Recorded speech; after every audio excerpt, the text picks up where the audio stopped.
Hello and welcome to Model Aviation Live. I'm your host, Jay Smith, executive editor of Model Aviation and Park Pilot magazines. I had the good fortune today to go out to the IAC here in Muncie, Indiana, and watch a little bit of NASA, which is the NASA Scale Classic going on right now through the weekend. Today is static judging. So several of the airplanes are being judged. Some people are putting in some practice flights. Several amazing airplanes. I took a couple of photos. Um, the DR1 in the background, that is in the color scheme from the Great Waldo Pepper there, and obviously that's a really nice Christian Eagle in the front. But a lot of really neat planes out there that'll be flying this weekend, and really excited to go out and see more of that. This airplane was also that you're seeing on the screen now was also at the Hoosier Dawn Patrol, and I talked to the builder and flyer of the airplane about maybe giving some flying tips, maybe some building tips. So that's a really great pre World War One aircraft that flies amazing. So if you're in the area, be sure to come out and either participate in the event or watch the event. That's the NASA Scale Classic. Obviously, NASA being this special interest group for scale, and it runs through the weekend. That's why I'm wearing a hat, because I was out on site for a little over an hour today, and as hats often do, gave me hat hair. So excuse me wearing a hat indoors today, but I just thought I would go ahead and keep with the hat. Okay, also I want to share with you today is the 15th, which means that Model Aviation comes out today in digital form. At 5 o'clock today, the email should go out to give access to the October issue. And as you know, the October issue is our build issue. So here's the cover, and we put the plan or part of the plan for the BE2C on the cover. I thought, what says building more than a plan? And that was designed by Pat Tritle. So obviously it's a great flying airplane. We also have a P-38 in here designed by Derek Micco. As always, the plans are available for free digitally. But guess what? Since we're starting the build issue, it came out today, that means the plan sale is also on. So the plan sale started today, the 15th of September, and runs through October 31st. So you can go to our plans website and you can get 20% off. And there's a code right there for AMA members to get 20% off any plan. So if there's a project that you've been interested in that you haven't gotten around to, or maybe you've been thinking about, the next 45 days is the best time to go ahead and purchase that plan, because you can get a 20% discount. And it doesn't matter if you buy one plan or 10 plans, you get 20% off.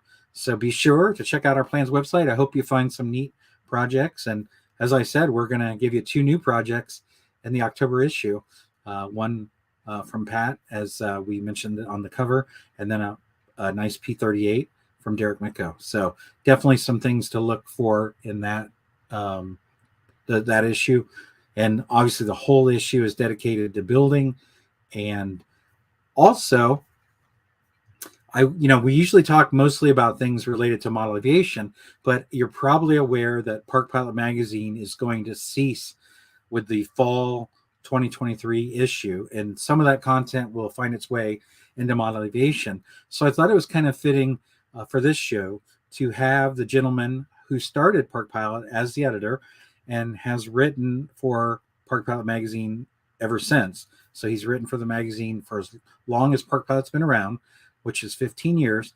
When I started at AMA, the first issue had already come out, and then I started. So, I was there in time for the second issue, but the first issue was already out. So I've definitely got some questions about the beginnings of Park Pilot. So I'm excited to welcome Jeff Troy to the show. Hi, Jeff. Well, hey, Jay, how are you? Good. Excited to have you on the show to talk about some of your aero modeling background and to talk about Park Pilot. And we've also got to talk a little bit about music. But let's start at the beginning. How did you get into the hobby? How did you get into building airplanes? Oh, that's a long and crazy story. I'm a New York City kid, and my parents would take me to FAO Schwartz, which was an incredible toy store downtown on Fifth Avenue. And I went in there when I was maybe 4, 5, something like that, pretty young. And I knocked over a whole shelf of model airplane kits, plastics. And my mom bought everything. We put it in the car and took it home. And I've been building models ever since. The plastics led the way to static models from Strombecker and Speedy Builts from Monogram and all those old beautiful things that some of us were able to experience. And my first flying models, not counting the P-38 from Comet with the rubber band motors that I smashed in my aunt's basement wall, but that inspired me that I could see that these airplanes would actually fly and be buoyant and very cool. And I started flying control line with scientific half-A airplanes. And they were interesting. They had a wide variety. And I think at one time, I probably built every half-A model in Scientific's catalog. And I finally figured out that you take off by holding your arm straight and not trying to give it up or anything, because that just caused a problem. But I had nobody to teach me. And I got started with control line. I was flying control line. I had my Vico Thunderbird with a Vico 35 in it at Tamiami Field in Miami. I was living in Miami back then in the mid 60s. It was around 63 or 4. And I saw this airplane flying with no lines, and he's doing loops and rolls. I'd never seen anything like that before. And the airplane landed, and then he taxied to himself, and that completely blew me away. And when I landed my Vico Thunderbird, I went over to this gentleman, talked to him, and he told me it was a Quick Fly 3, and I was extremely impressed. I went right down to Crown Hobbies in Miami. Mort Perkis passed away. He was the owner then. And I bought a Quick Fly, and I bought a used MAN 234 radio from a flea market in Miami. And I think the range was about 2 feet, but I never got anything to fly with that radio. And the whole thing finally flew away about 4 airplanes later. And then I started flying craft. And then the lovely people, the Renaud family and Barbara, my second mom on the West Coast, started sending me Airtronics radios, and I flew Airtronics for the longest time. And now I'm flying mostly Spectrum. I have the new NX10 SE and the 6 NX6, and they're very nice. Anyway, that's how I got started. And the gentleman who was flying the Quick Fly, I learned later, was Dr. Ralph Brooke. So that was a cool meeting, and been flying RC ever since. It's still a couple control line airplanes every now and then. Thank God for the build issue and my build column in Park Pilot, because I'm a pretty good builder, but I'm a terrible pilot. I mean, I can get up and down and land in the United States now most of the time, but the best thing for me was this vintage RC thing, because I get to build all the airplanes that I built as a kid, you know, a Sterling Piper Tri-Pacer, and just great stuff. And what am I building now? I have a 114-inch, my second one of these, Berkeley Custom Privateer on my workbench. And I do have a wife who knows how to fiberglass a fuselage. She can build, she can fly, and she can talk airplanes. She ran.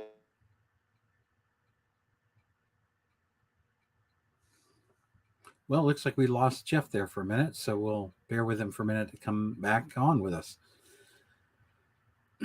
For you, those that don't know, Jeff was the first editor of Park Pilot when it launched in 2008, and was the editor for several years up until I was asked to take over editing Park Pilot.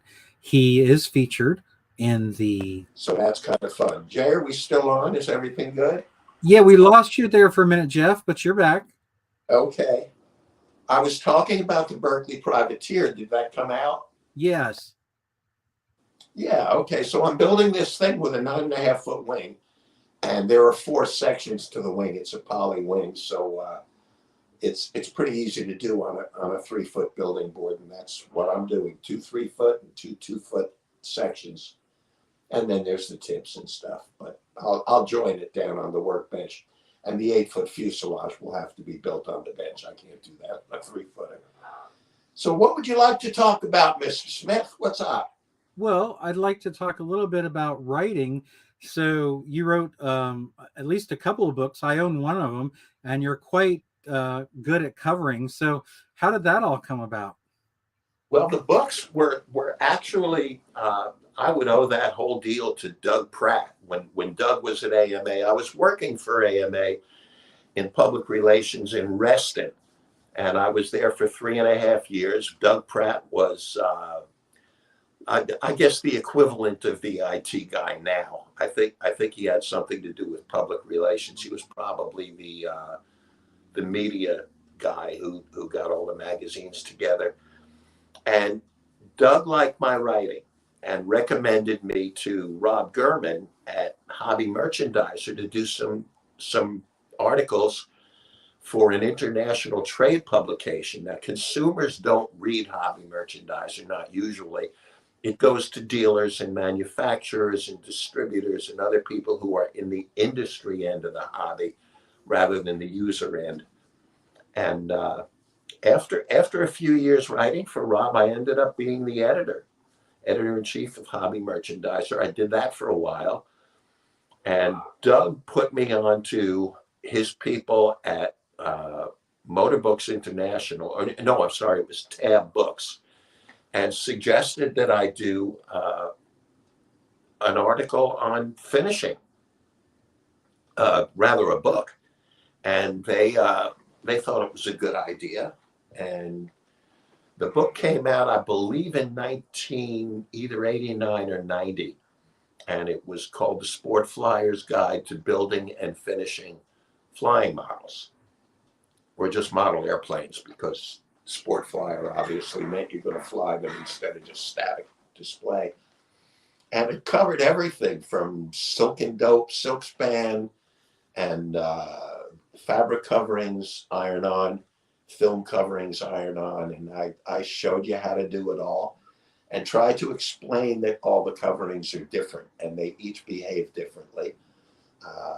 If you like monocoat, you say, well, this doesn't work like monocoat. Well, yeah, if you bought a Ford Pinto and you drive a Cadillac.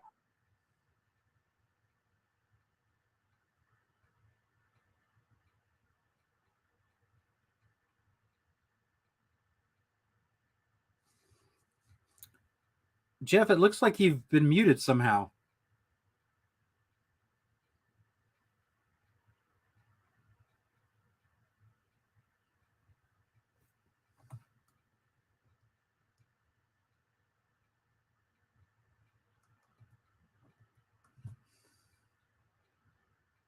Jeff, if you can hear me, we've lost your microphone.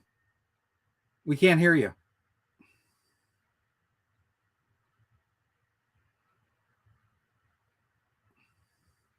We'll give Jeff a minute here to see if he can get his microphone fixed. Sorry about that. But as I was saying, Jeff ran Park Pilot magazine for quite a long time and then continued to write for Park Pilot. And he is featured in the final issue of Park Pilot. He has his column, and then he was the subject of the Beyond the Tree Line article. So it gives a lot of insight into some of the other hobbies that Jeff has, like playing music.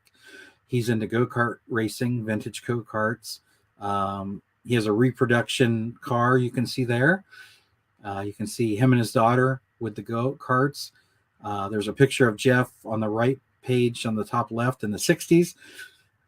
You can see him on the bottom right. He's on stage with Chubby Checker. Jeff is playing bass for Chubby Checker live on stage. Jeff was in Chubby's band, I believe, in the 60s for a while. And then he came back a few years ago, and Chubby Checker asked Jeff to do a whole tour with him as his bass player. So Jeff traveled. He said he flew first class and drove around in limousines with Chubby Checker and got to do several shows. In fact, he was kind enough to get me an autographed CD by Chubby Checker. Unfortunately, none of the concerts were here in the state of Indiana or anywhere too close.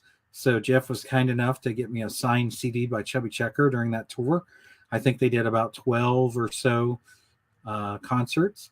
So that's the picture. And obviously, the picture to the left of that is one of Jeff's airplanes. Also in the car, it might be hard to see, but Jeff has his dogs. Jeff has always had dogs, and he was been very involved in showing dogs and different dog shows. So in his car, he's got a couple of dogs. That car actually is a reproduction, but if I'm not mistaken, the actual car is a real version of that same car. Jeff's is a reproduction, but a real, the actual car, one of the actual cars is owned by our own museum director, Michael Smith, and his father. They are quite MG collectors, and I think between them, they own 5 MGs. And the one on the screen is, I think, the same model that they have one. So that's kind of interesting as well. I'm just trying to share some interesting facts about Jeff. Well, we hope to get him back on the show so we can talk a little bit more about his modeling experience and a little bit more about Park Pilot and also some of his music background. He recently bought a stand-up bass. He's mainly an electric bass player, but he's recently bought a stand-up bass, and I guess he's having a lot of good time, a good experience with that. So hopefully he can share a little bit more of that firsthand while we wait to see if he can be reconnected with us. Also, if we could, let's show his last column. We'll just show what he was working on in his last column while we're waiting. So some pictures of an indoor event that Jeff attended here. Jeff likes to attend indoor events. Obviously, there isn't quite as many that I think there was back when we had things like JR Indoor and the couple of other large events such as that. But Jeff is a big fan of indoor flying events. And as you might know in his column, a lot of times he talks about building airplanes, and it usually is a multi-part article. So he'll take you through from start to finish, taking a kit out of the box and cutting all the parts and basically making and covering and powering the aircraft. So most of what Jeff has written for Park Pilot has taken that. Now this article specifically is about, as you can see, is about the LCRCC indoor event. But most of the time, Jeff's articles are strictly around building and taking us through the build process. So the good news is you don't miss anything in the whole build process from coming out of the box to flying it. The only drawback to that is that takes that amount of content, takes several issues to cover. So, it might be 4 to 6 issues. And with the frequency of Park Pilot only coming out every 3 months, 4 times a year, sometimes Jeff's articles might run a year to a year and a half to get to the end of the project. But like I said, the other side of it is that he shows the entire process and gives tips and instruction along the way. So his articles are always good points of information for those that enjoy building or are looking for specific tips to get a model. And everything he builds usually is from a kit. Sometimes he builds from scratch, and he enjoys building all types of airplanes from park flyers to giant scale. So he's actually working on a giant scale glider right now as a review for Model Aviation that came from Hobby Club. So we're looking forward to getting that from him in the not too distant future, where we might be able to we will be able to publish a review once he's got that done. So I know that's being built by him, but he's also got the project he mentioned that I think he was touching on in Park Pilot. So definitely excited to see that. We were hoping he might be able to rejoin us. It's not looking very good, but we'll give him a few more minutes here just to be sure. Not sure what the technical difficulty was. Can you hear me? Is the mic working? Yes, we've got you. We can hear you. Picture? Am I back Yes. on? Yes. Okay, well, let me put the thing where it belongs. Okay. And you were just talking about the upright that I bought. So see if we can get that going.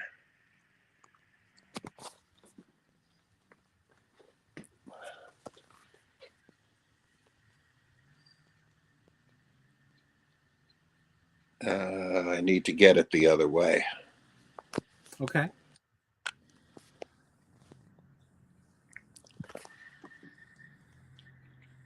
I don't know how to do it.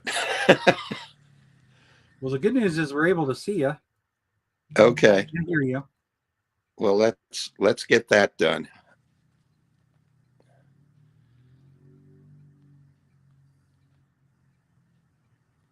Well, I'm almost there, dude. Working on it. Okay. Okay, that should be it. Yeah, let's see if I can get this set back.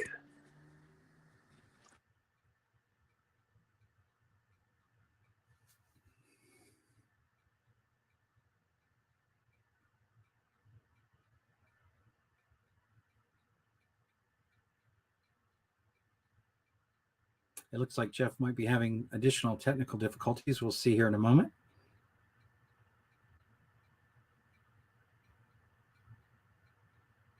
Looks like we've lost him again. Sorry for that. Well, I think he was planning to show us his stand-up bass. I'll tell a quick story while we're waiting to see if he joins us. I play electric bass as well, and you may be familiar. A few years ago, I wrote an article in Model Aviation called "Modelers and Musicians," and it was basically around people who play music that are also involved in our hobby, and some of them are famous people. Like, for instance, I mentioned Chuck Garrick, who is the bass player for Alice Cooper. He also played for Ronnie James Dio. The drummer Frank Beard from ZZ Top, Roy Orbison. But I also touched on people that worked at AMA that play music, like Matt Ruddick, and our former education director played drums, or excuse me, our former membership director played drums, Sean Grubbs. As I said, I play bass. Matt plays acoustic guitar. So I did this article called Modelers and Musicians, and my grandfather played stand-up bass in the Army, and he was involved in World War II. I was just telling him about my grandfather played stand-up bass in the Army during World War II. So it looks like we've got you back. Yeah, I think we do. I just signed on again, and then it just went from scratch and did everything the right way. So okay. I'm very sorry. What got missed? I was talking about Park Pilot, I think, and Hobby Merchandiser and the books. Yes, mainly the books. Tell us, Jeff, how did you get the job as the editor of Park Pilot? Well, Rob Curic was at the time the publications director, and I was writing the scale column, I think, for Model Aviation from roughly 1990 to 2000 or somewhere right around there. And Rob always liked the way I wrote. And when Bob Hunt was leaving, no, he wasn't leaving. Somebody was leaving as editor. Mike, I think. Michael was editor, and I was contacted by Rob, and he said, we'd like to have you come edit Model Aviation. And I said, well, I can't really because I'm doing Hobby Merchandiser, so I can't, just drop that and move or anything. And now I'm on low battery, so we got another problem coming up. Anyway, I couldn't do that. And then later on, Rob asked me if I'd be interested in working on this new magazine concept they had. They wanted to do a magazine for small electrics and start a program called the Park Pilot Program, where they could offer a less costly membership to new modelers who only wanted to fly small airplanes and had no interest in competition or anything like that, or being, like an AMA life type modeler guy. And I flew out to Muncie, and we sat down and talked about the magazine. And I had a lot of ideas and a lot of things I wanted to do with it. And they pretty much gave me carte blanche to select my writers and put everything together and figure out the content of the magazine. It's funny because model airplane magazines are generally a lot of what we call grip and grin photographs, where a model has got his airplane in his hand, and they all look kind of the same after a while. The model's either on the ground, grip and grin, or flying in the air, and that's really about it. And I thought, well, there's a lot more out there in magazine content. And you look at other magazines, and there's always little bios from the writers about the people who are writing feature articles, or just regular columnists, and then uh, puzzles and plans and all kinds of interesting things can go in a magazine. And that's what we did. Instead of making a model magazine for modelers to look at model airplanes, I made a magazine that allowed non-modelers to look at the hobby and get a really good overview and see all the different things that were available. And I know when I grew up reading the magazines, when I was like, I don't know, 15, 16, 17, I would read about Dave Platt and, Johnny Clemens and John Worth and all these guys, and even Ralph Brooke. Read about people, and it was so good to actually talk to some of them and have them come on board with the new magazine.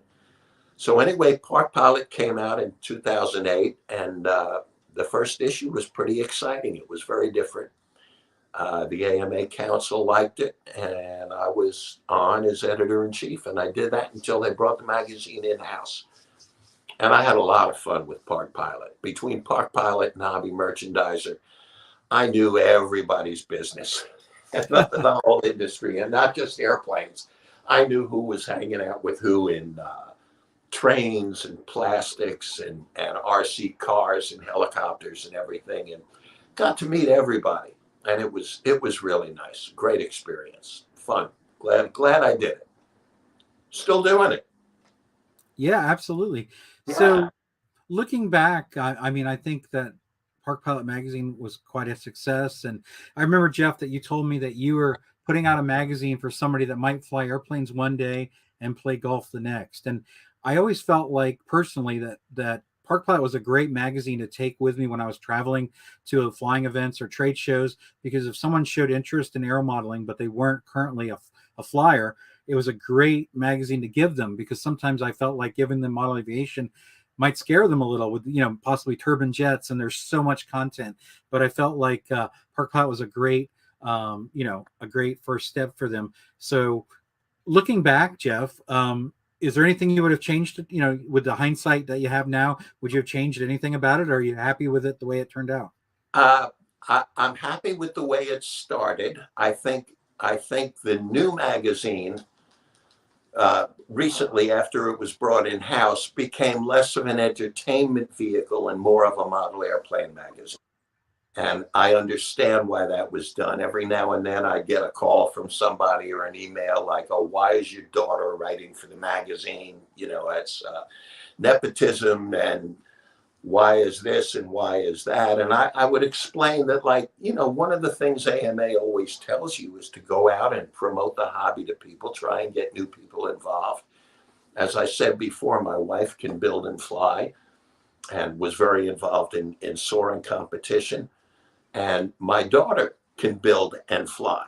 And I wanted a relatively new modeler to handle a beginner's column. So was my daughter there for nepotism? No, she was there because she could build and fly and talk to beginners like a beginner, and make them understand how easy it was. She explained how she got started flying. And a lot of this was in the bio column that I gave all my writers, a 1/3 page column on the opening spread of each of their columns. And it wasn't about airplanes for the most part. I would tell them, write about your personal stuff, because this is how the audience relates to a writer. They don't know anything about you. They don't know what you do, where you come from, but they're interesting. And I remember the AMA executive director at the time telling me that the bio columns were some of the most fun things to read in the magazine. The magazine was really based around entertainment. And the subject matter, of course, was RC small airplanes. But we reviewed some larger ones. I came up with a program where the airplane could exceed the Park Pilot Program guidelines, but still be published because I could teach you things about building within the scope of that build of that particular airplane. Anyway, Park Pilot was a great experience. I loved it. And would I have done some things differently now?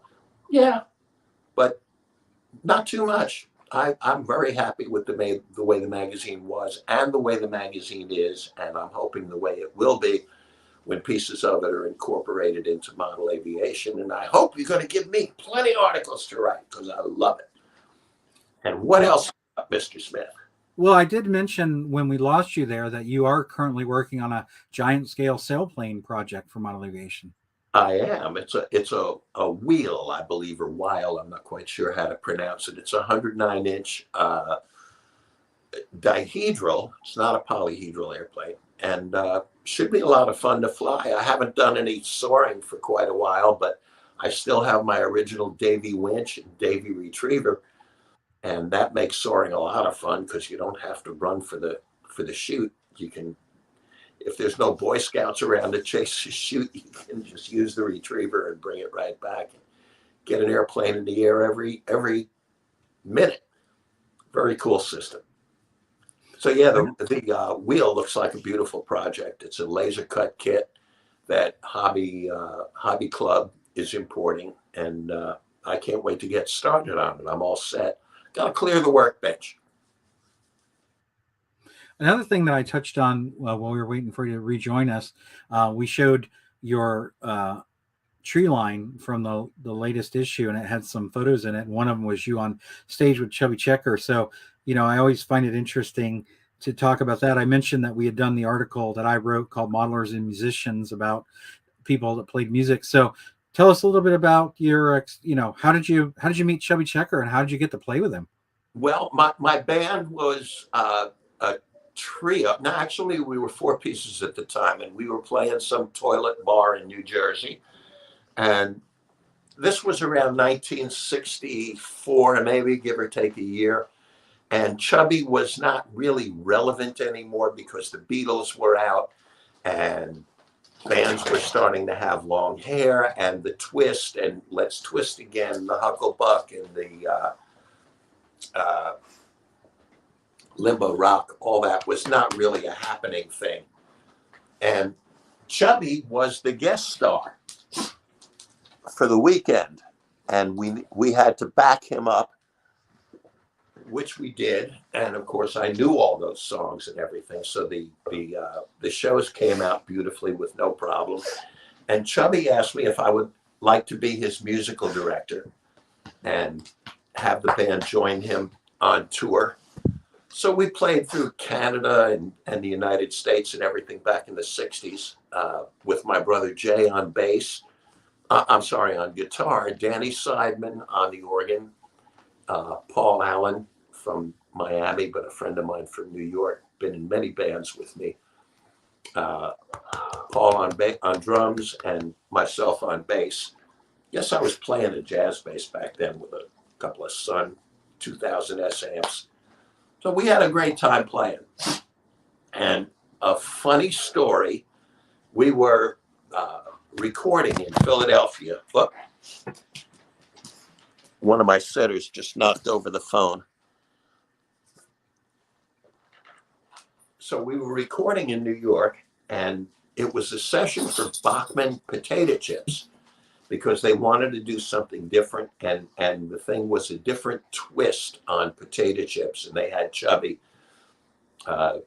recording the commercial and everything. So we were there, and Danny couldn't stay with us because he was too young.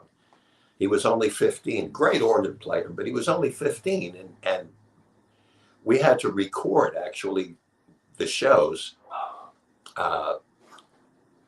in Canada so that we could play. And we would run the show tape, and I would play bass, and Paul would play drums, and Chubby would sing, but my brother and the guitar and the organ, Danny's organ, they were recorded. So it was kind of interesting. Anyway, back to the story. We were recording this commercial for Bachman potato chips, and Danny couldn't stay with us. And I told the A&R guy that I was looking for an organ player. And he said, well, we got a keyboard player upstairs who's looking for a gig. And this gentleman had just left a successful local band on Long Island called The Hassles. And he was looking for something to do. I was looking for a keyboard player, and Billy Joel and I got together. The A&R guy put us together, and Billy worked with my band for a while, probably 6 or 8 months, playing an M1 organ and Hammond.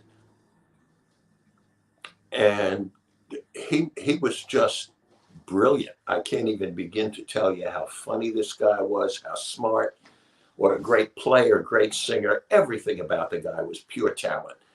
And actually it was 1969 because I had a 69 Chevy Impala Super Sport convertible, yellow one. And we would play this joint in Queens called Gill Days, under the L in Queens. And we'd all go to White Castle after the gig at 4 a.m, tell jokes, and just down those slider burgers and have a great time. And anyway, Billy worked with me for maybe 6 or 8 months, and we had a good time. And after a while, Chubby found a different organ player, and thank God for that. Billy got to be a huge star, and I think if anybody ever deserved it, he did. But brilliant talent. Was an honor to work with that guy for a while. And the idea that I was telling him what I wanted him to play was almost embarrassing because he was miles ahead of me. So that's my Billy Joel Chubby Checker story. I left Chubby in, I guess, the mid-'60s as his musical director, but we stayed in touch. And in 2015, I had a broken hip. I had fallen on the ice and exploded my hip socket. I'm lying in the hospital. Chubby calls, and I hadn't spoken to him in probably 10 years. Yeah, how you doing, dude? And he said, we're going to Reno, and I need a bass player. Can you go? Absolutely. But I'm in the hospital with a broken hip. They just finished the operation. So the bottom line was I got a bunch of cortisone shots, and the drummer carried my 2 basses through the airport and everything, and that jumbotron shot you saw on that page, I believe, was from the Sands, and it might have been either the Sands in Pennsylvania or the Sands in Reno, which was the first gig. I think that's where it was. But I was back being Chubby's musical director. I put together another band for him, beautiful players from Philadelphia. And I did that up until about, maybe a year and a half, 2 years ago. And then the pandemic hit, everything slowed down. But I did have lunch with Chubby about, maybe 3 weeks ago. He drove up from Philly. He lives in the Philadelphia area, and he drove up to Lancaster, and we had lunch with my buddy, the drummer, and Chubby, and he loves White Castle, so that's where we had lunch. He drove an hour and a half to eat White Castle because he's a lunatic. He's a good guy. He's a lot of fun, and he's not a diva. His shows are really super entertaining. They're high energy. The band is powerful, great rock and roll, and it was just super. So that's my Chubby story and my Billy story. Well, obviously awesome experiences. And I know when you were touring with Chubby more recently, you told me that it was first class and limousines and, quite the experience. So it's amazing that you got to do that. Well, it wasn't always first class. I remember driving the tour bus from Louisiana to God knows where we were, up past the Grand Canyon and all that. And I think Texas was something like 900 miles from east to west, nonstop. So yeah, I drove the tour bus, and sometimes I drove my own van. It depends on where we went, how far it was, and, the economics of flying. But I was able to handle all the advance issues for Chubby's concerts, which means I would contact the person at a concert venue and tell him what we needed on stage. Of course, I couldn't get any Sun amps because they've been out of business since the 80s. But if I didn't carry my own Sun amps in the tour bus or in my van, I would get an SVT or something like that, sometimes two SVTs, and we'd have the drums all set up, a couple of Marshalls for the guitar player, a B3 with a couple of Leslies. And I got to arrange all that, and the microphones and everything where they needed to be, and the monitors, the side fills, everything. And most of the venues were just incredible. They had very talented people working for them, and I learned a lot by being in that kind of a position, more than I knew as just the player or the leader of the band. It was very different when you're involved in all the mechanics. Going back to model airplanes for a minute, before the Sure. show, you talked about the Tame Cat. So Yeah. let's talk a little bit about the Tame Cat. And I provided a photo of my own Tame Cat that I reviewed. It's right there. That's the electric version by World Models. So tell us a little bit about that, Jeff, that you designed this Tame Cat, a jet for people who wanted to fly jets but were new to the hobby. Tell us a little bit about all that. All right. Well, there was a period in 1980 where I was really disgusted with some of the people in my band. There were drug problems, alcohol problems, and things, not with me, but with a couple of my players. And I ended up letting everybody go and putting another band together that didn't work. I went down to Florida to do something with my brother. And let's just say it didn't work the way it should have. And I got really disgusted and didn't play for about 6 years, didn't turn the radio on for 6 years. I was working in a hobby shop. My buddy John Bettinger had an Allied hobby store. He was one of the 10 stores in the chain, and asked me if I would come manage this thing. It was $300,000 in debt, had zero inventory, and was on the outside of one of the largest malls in the country, the King of Prussia Plaza. So I took it. Lisa, my wife, and I both ran this hobby shop. And within 3 years, we had $1 million in inventory. All the construction paid off. We were inside the mall next to Sears on the ground floor. And we were doing more than like $1 million a year. So the store was good. And while I was there, I'm running a hobby shop, and people see my airplanes hanging from the ceiling, and, they don't know a whole lot about this stuff. And do they really fly? Well, yeah, they do, but you need to learn how to do it. It's not just buy and shoot it up. But when people came in to get started, this is 1980. They weren't into, like a Piper Cub. They were into an F-14 or a P-51 or a B-17. And I tried to explain always that, look, fighter planes were designed to go fast and kill the enemy. And that's not the way anybody learns to fly. You learn in a training airplane.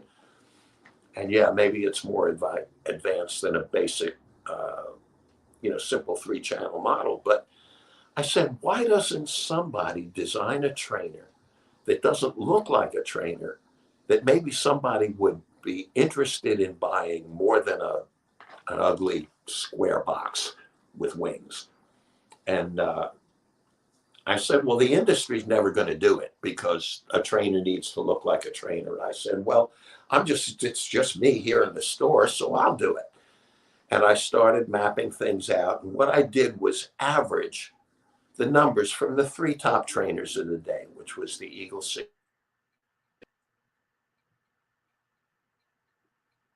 Well, it looks like we lost Jeff again. I know he said he had a low battery, so I don't know if he'll rejoin us. But the Team Cat, as I mentioned right there, was released by World Models. They worked with Jeff directly to release this electric version. I reviewed it. I think I reviewed it for Park Pilot, but it's, gosh, been at least 10 years ago. So that is my tame cat. That picture was taken just, I would say, in the last few weeks, because I was going through my room with all my airplanes, and I pulled it out and said, I haven't flown this in a while. And I thought Jeff would appreciate that I still had it 10 years later. At least 10 years later after I reviewed it, I still had it. So I just set it down on the hardwood floor and took a picture of it. That picture you see right there. And I texted to Jeff and said, hey, thought you'd enjoy that. I still have your tame cat. And it was a great flyer. It does have a tiny bit of scuff marks on the nose. I don't know if you can see that. I didn't actually put those on there. It happens. The plane gets nosed up. And as part of the review, I was taking photos, and the previous editor, Michael Ramsey, was flying it, and whatever happened, and it came in on one of the landings, and it nosed up, and it's fiberglass, so it scratched it up slightly, but things happen. No big deal. It still flies exactly the same. But Jeff released a few different versions of the Tame Cat in different sizes and configurations. And as I said, this one specifically came from World Models. And I'm not sure. I was going to ask Jeff. Phi owns World Models, and he would come to Toledo, but obviously we haven't had a Toledo in a while, so I'm not sure if World Models is still releasing new models, or I haven't had any contact with Phi since the end of the Toledo show a few years ago. I guess about 3 years ago, maybe 4 years ago. So anyway, I hope that everything that we were able to talk to Jeff is of interest. I think he did a great job with Park Pilot Magazine.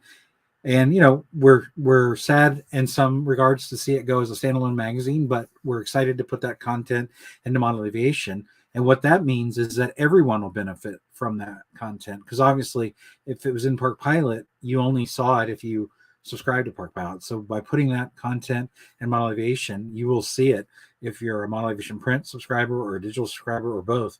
So starting next year with the February issue, you will start to see some content that was in Park Pilot and Model Aviation. So we are excited about that. And it's been a fun magazine to be part of. I'm excited that I was able to be part of it for as long as I did. I started out as a writer for it under Jeff, and then later took over as its editor. So I want to thank everyone who was part of Park Pilot, either wrote for it, worked on it, helped make Park Pilot happen. And also want to mention that the next show is scheduled for October 20th. So I don't know yet who we'll have on as a guest, but I think it's likely that we might have on both of the designers from the October issue, Pat and Derek. We may have them on talking about their projects and answering your questions about the two aircraft that are featured in the October issue. But thanks for joining us today, whether you're watching live or after the fact, and look forward to seeing you again on October 20th. Thanks.